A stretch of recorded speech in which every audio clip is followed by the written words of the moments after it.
사랑합니다 여러분. 파학교대 큐티를 읽어드립니다. 이윤환서 목사입니다. 반갑습니다. 잘 지내셨습니까?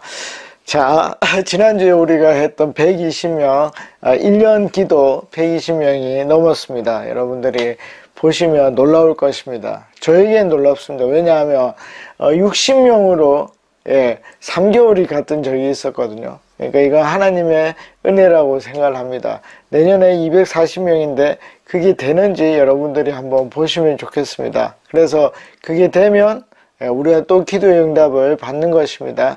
그래서 이렇게 기도의 목표를 이렇게 가지고 계속 기도하시다 보면 하나님의 뜻에 맞는 것들이 이루어지는 것을 보게 될 것입니다. 자, 오늘은 이제 재미난데 이게 이제 하나님 나라 큐티가 11월, 12월 호가 나왔습니다. 자, 여기에는 요한계시록이 나오고 있습니다. 여러분, 요한계시록은 그냥 어렵다고 생각하시죠, 그렇죠?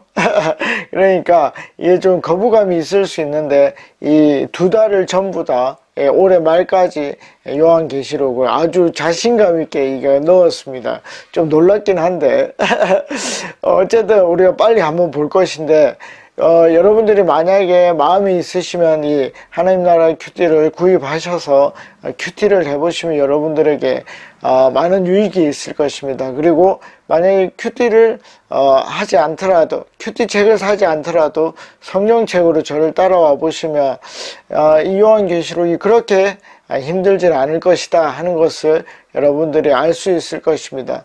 그리고 뭐 이걸 읽으면 오히려 힘들까? 왜냐하면 뭐 신천지나 이런 것들에서 너무 왜곡해서 잘못했기 때문에.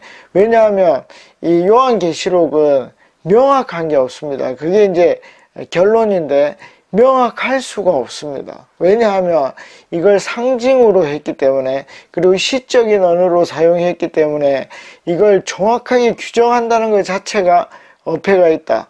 그러면 그게 실체가 없느냐? 그렇지는 않습니다. 왜냐하면 예수님이 종말에 대해서 여러 번 얘기를 했는데 그 종말에 대해서 얘기한 거는 복음서의 뒷부분에 나와 있습니다. 여러분들이 보시면 알 수 있고요. 뭐 하늘이 흔들리고 뭐 핏빛이 되고 뭐 달이 이렇게 빛을 잃고 그런 것들이 나옵니다. 그게 동일하게 재미있게도 사도 요한에게도 그대로 나타납니다. 그러니까 이게 실체가 없는 것은 아닙니다. 그러나 뭐가 문제죠? 그럼 달이 진짜로 빛을 잃을까? 그럼 그때에는 종말이 올까? 그것은 시적인 언어이기 때문에 좀 다를 수 있다 하는 것입니다. 그래서 우리가 한번 요한계시록을 쭉 한번 보는 게 굉장히 중요합니다. 자, 그러면 제가 오늘은 현실적으로 어떻게 요한계시록을 읽을 것인가 하는 부분을 현실적 요한계시록 읽기에 대해서 여러분들에게 말씀을 드리려고 합니다.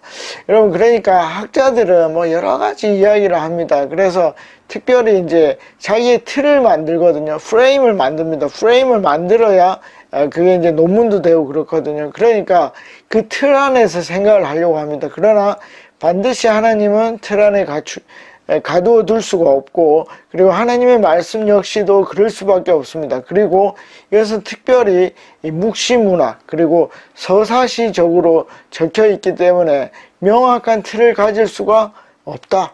처음부터 구조가 그렇다 하는 것을 여러분들이 알고 들어가시는 게 좋습니다. 그리고 제가 늘 말씀을 드리지만 저는 배경 지식을 많이 아는 것을 그렇게 좋아하지 않습니다.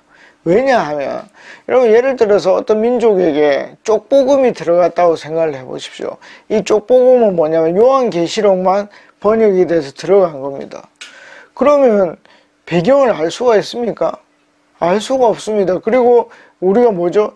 이 요한계시록은 상징인데, 상징이라는 것은 시고, 시라면 뭐죠? 뜻이 있을 것인데, 우리가 유대인이 아니기 때문에 처음부터 알 수가 있다 없다? 없다 하는 것입니다. 그러니까 처음부터 모르는 것이 많습니다. 그러니까 뭐죠? 우리가 알 수 있는 부분, 아니, 하나님이 그걸 모르고 이 요한계시록을 모든 온 전 세계 기독교인들에게 줬겠습니까?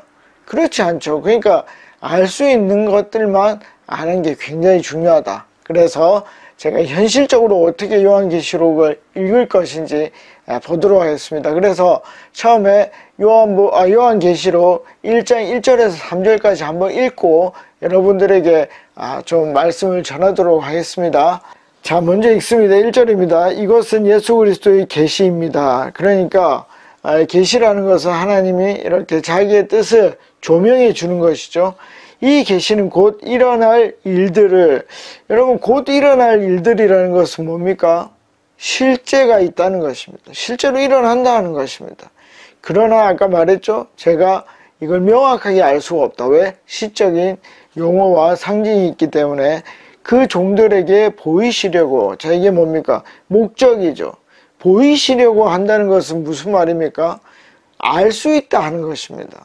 이게 굉장히 중요합니다. 여러분 요한계시록을 알 수 있다 없다? 알 수 있다 하는 것입니다. 그러나 이게 딱 이거다라고 명확하게는 알 수 없다 하는 게 중요하다는 것입니다. 하나님께서 그리스도에게 주신 것입니다. 그런데 그리스도께서는 자기의 천사를 보내셔서 자기의 종 요한에게 이것을 알려주셨습니다. 그러니까 사도 요한에게 이 환상을, 이 요한계시로 알려주신 것입니다. 2절, 요한은 하나님의 말씀과 예수 그리스도의 증언, 곧 자기의 본 것을 다 증언하였습니다. 자, 그러니까 이 환상을 요한이 직접 보았다 하는 것입니다.